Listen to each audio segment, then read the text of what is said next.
Fala galera, beleza? Professor Rafael de Filosofia. Nessa videoaula a gente vai ver aí sobre a Escola de Frankfurt. Eu não vou fechar o assunto nesse vídeo, eu vou dividir esse tema em parte 1 e parte 2. Então nessa videoaula eu vou apresentar o que é essa tal Escola de Frankfurt e vou falar da ideia central dessa escola. No segundo vídeo eu vou ver como que a ideia central se aplica em outros âmbitos, né? E beleza, vamos lá. Então, começando. Eu coloquei aqui, né, que a Escola de Frankfurt tem essas influências aqui. Não são apenas essas influências, tá? Mas digamos que essas são as principais influências. Então, na verdade, não é uma escola no sentido que a gente usa. Era um instituto de pesquisa social que ficava em Frankfurt. E aí a gente chama de Escola de Frankfurt porque dentro das pesquisas realizadas nesse Instituto de Pesquisas Sociais, tinha algo em comum entre os diversos pensadores que faziam parte. E a gente consegue extrair de lá uma teoria. Não que todo mundo pensasse de maneira homogênea, não que todo mundo pensasse igual, mas todos tinham uma certa base comum, que a gente chama que é a filosofia da Escola de Frankfurt, ou teoria crítica, tá? E as influências que eu coloquei aqui são Marx, Nietzsche e Freud. Eu coloquei Marx porque eles vão usar o método dialético proposto por Marx e eles vão fazer uma crítica da sociedade capitalista. Então essa aí é a grande influência de Marx, né? Essa crítica deles vai ser uma crítica à sociedade capitalista usando o método dialético do Marx. Só que diferente do Marx, eles não vão propor nada. Esses pensadores, eu coloquei alguns nomes aqui, eles são caras que passaram pela Segunda Guerra Mundial. Eles são caras que eles não estão muito otimistas com relação ao futuro. Eles não querem propor um novo sistema, como Marx fez de propor o socialismo e o comunismo, né? Então eles vão criticar a sociedade capitalista, mas sem propor nada. Como Nietzsche faz na sua filosofia da desconstrução. O Nietzsche ele era um grande crítico da cultura ocidental, como a gente viu, e ele criticava os ídolos, mas sem propor outro. Né? A Escola de Frankfurt ela vai seguir essa linha. Ela vai criticar, tentar desconstruir algumas coisas, mas não vai propor nada. É simplesmente uma teoria crítica. E a influência do Freud é porque eles também vão usar como base a teoria do inconsciente, que o Freud desenvolveu, né? No sentido de entender como que as relações de poder se usam também dessa parte inconsciente, tá? Como, por exemplo, como que eu posso pensar em propagandas que vão atacar o inconsciente coletivo das pessoas e fazer, sei lá, com que elas consumam tal produto ou ajam de tal maneira. Então, eu coloquei esses 3 nomes para a gente entender esse tipo de influência no pensamento da Escola de Frankfurt, tá? Crítica ao capitalismo, ao sistema, sem propor nada, é uma crítica que visa desconstruir certas coisas, e Freud, porque também trabalha com o inconsciente. Coloquei aqui 3 principais filósofos. Nessa introdução, as coisas que eu vou falar aqui foram desenvolvidas pelo Adorno e pelo Horkheimer, tá? Theodor Adorno e Max Horkheimer, eles são os 2 grandes nomes dessa escola. O Walter Benjamin eu coloquei aqui, mas a filosofia dele eu vou usar mais na parte 2, tá? Tudo que eu vou apresentar aqui nesse primeiro vídeo, quem produziu foi o Adorno e o Horkheimer, num livro chamado Dialética do Esclarecimento. Tá? Então, é a teoria crítica, eles escrevem um livro chamado Dialética do Esclarecimento, escreveram em um conjunto, e nesse livro eles vão criticar a promessa do iluminismo. Porque a gente já estudou iluminismo, vocês viram que o iluminismo acreditava que eles estavam em um processo do homem sair da menoridade, né, atingir a maioridade, que todo mundo ia usar a razão, né, que a razão ia vencer a superstição e que se estava caminhando, né, estava nesse processo do iluminismo, da razão, que eles tinham uma esperança de que a razão seria a nossa redentora, que o homem do futuro ia ser um homem mais racional, ia conseguir lidar melhor com os seus problemas. E eles vão criticar essa promessa feita pelo iluminismo. Né? Por quê? Eles passaram pela Segunda Guerra Mundial. Né? Então, aonde que essa razão esclarecida nos levou, né? Porque e aqui também tem uma crítica à ideia de você achar que você tem certeza sobre algo, né? Por exemplo, eu vou criar uma teoria racional de política e eu vou pensar, no caso, que a minha teoria racional de política é a melhor para todos.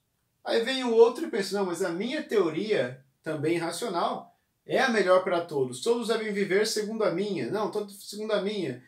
E aí tem a guerra, né? Hitler achava que tinha uma política ideal, Stalin achava que tinha outra política ideal. Então ele vai dizer que até essas guerras, elas surgiram por causa da razão também, né? Não era pura superstição. Era você tentando resolver problemas racionalmente, só que acabou fazendo com que algumas pessoas tivessem uma certeza do modelo ideal e as pessoas entraram em guerra por conta disso. Então eles vão fazer uma crítica a esse ideal de pessoas esclarecidas, tá?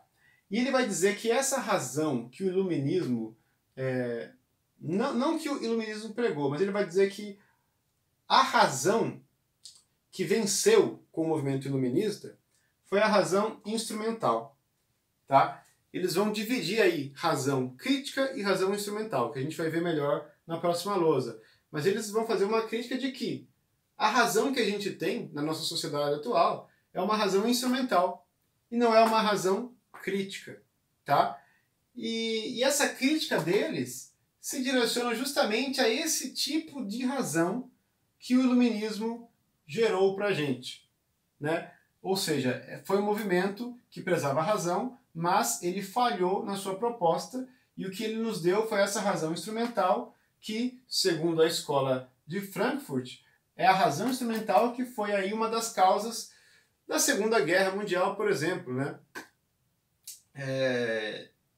E eu falei para vocês que eles não propõem nada em troca, eles só criticam sem propor nada, porque eles acham que essa razão instrumental ela venceu. A gente não vai se livrar dela. Não tem remédio para ela. Então eu vou tentar, eles no caso, eles vão tentar criticar para tentar reduzir um pouco deste mal que é a razão instrumental. Então vamos entender agora o que seria essa razão instrumental. Então essa razão instrumental que a gente herdou do iluminismo, não que o iluminismo estivesse propondo a razão instrumental, mas foi o que a gente herdou, segundo os pensadores da Escola de Frankfurt. Ela significa isso aqui, ó, é técnica, é como fazer, certo? É como se na razão instrumental a gente pode dizer que a pergunta é mais como, e na razão crítica a nossa pergunta é mais por quê. Então, vamos entender melhor. Então, razão instrumental é a razão da técnica, né, como produzir, é a razão da ciência, né, como aplicar um método científico para atingir o meu resultado, e a razão do capitalismo, né, como eu devo agir de modo a obter lucro, onde eu devo investir. Então, é esse tipo de razão que a gente foi, em que a nossa sociedade se desenvolveu depois do iluminismo. É esse tipo de razão. E a razão que eles propõem é a razão crítica, que é a razão que pergunta o porquê. Qual é a significação, qual é o impacto social, ético ou político dessas coisas aqui, certo? Porque, por exemplo, a razão instrumental, nela você não tem valor, por exemplo, de se é bom ou se é mal, se tem um impacto positivo ou negativo. É simplesmente aplicar uma razão instrumental para conseguir produzir algo, para conseguir investir em algo que dê lucro, aplicar um método de produzir ou produzir ferramentas, enfim. Então, por exemplo, uma razão instrumental ela pode produzir uma vacina, por exemplo, né? Com a ciência. Eu tenho um vírus que está matando a população, eu tento entender esse vírus com a razão instrumental, a ciência, e eu desenvolvo uma cura.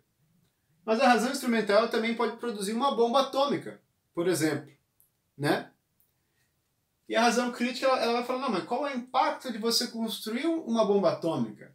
Será que é interessante? Será que vai ser interessante na esfera política, na esfera social e na esfera ética? Né? Por que eu devo? Certo? A razão instrumental, por exemplo, ela pode resolver aí assuntos relacionados à clonagem humana. Mas será que é válido? Entra na área da bioética, né? A bioética ela também está dentro da razão crítica. É que se questiona sobre esse porquê. Será que vai ser bom? Perceba, ela coloca valor, né? Se vai ser bom ou mal. Aqui não tem valor. Aqui a gente não diz, aqui não tem uma, não tem essa preocupação em saber se vai ser bom ou não. Eu quero produzir X, então eu aplico um método, uma razão instrumental e consigo Y, tá? Esses questionamentos de se é bom ou não é na razão crítica que a escola de Frankfurt vai constatar que é o que falta. A nossa sociedade ela está cada vez mais entrando em um espaço de razão instrumental e esse espaço está ocupando o espaço da razão crítica e a escola de Frankfurt visa não acabar com a razão instrumental, que eles acham que é impossível, mas tentar fazer com que o espaço da razão crítica exerça mais influência, certo?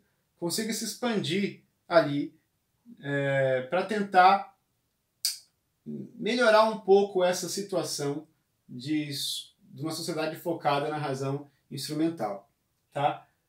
Bom, não sei se ficou claro, caso tenha alguma dúvida, me manda mensagem no WhatsApp e a gente vai conversando aí. Valeu!